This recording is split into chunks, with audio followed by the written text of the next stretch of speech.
Okay guys, I'm going to show you something real quick. Whenever you're putting your motor in, I'm using TJ Steelworks motor mount adapters. I've showed you all. It's this piece of metal here that you'll bolt to your block and then bolt your clamshell to it. What you want to do is, as you can see, I've got these ones loosened off. I loosened off the bottom ones that's on the frame. I loosened off the bottom ones on the frame over on this side also, and over on the top ones here I took these completely out.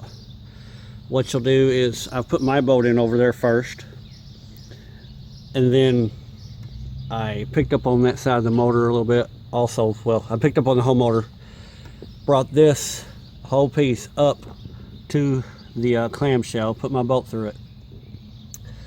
Then I let the motor back down, and you'll still have a gap from this right here. It'll still be raised up pretty high. What you'll do is, what I done is I put my chain over on that side of the motor, picked up that side, put a little bit more pressure over on this side. I took my pry bar and pushed this back in between here. I pried it back down and lined up my bolt holes, put my bolts in there, and there you go. As you can see, I've still got, let me put down my stuff here. As you can see, I'll get these wires out of the way here.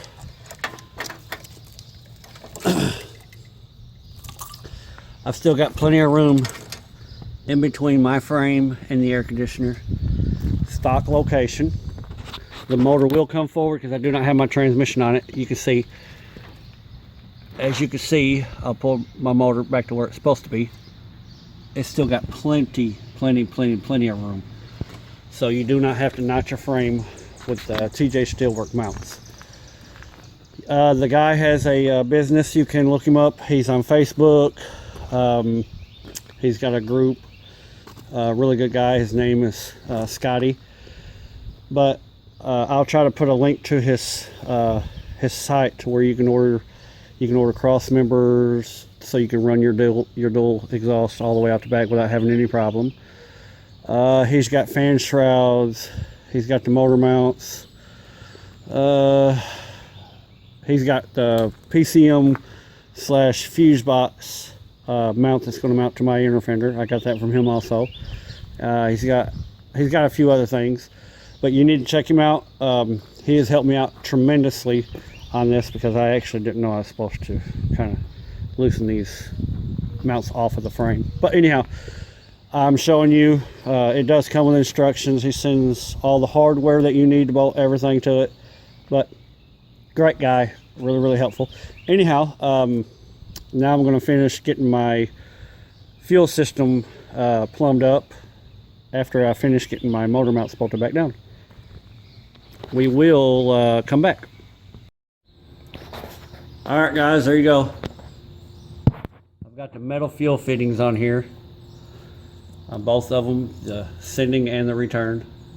And I've done my AN fittings to my 6 AN hose. Comes down to my, this is the return, and then this one down here is the sending.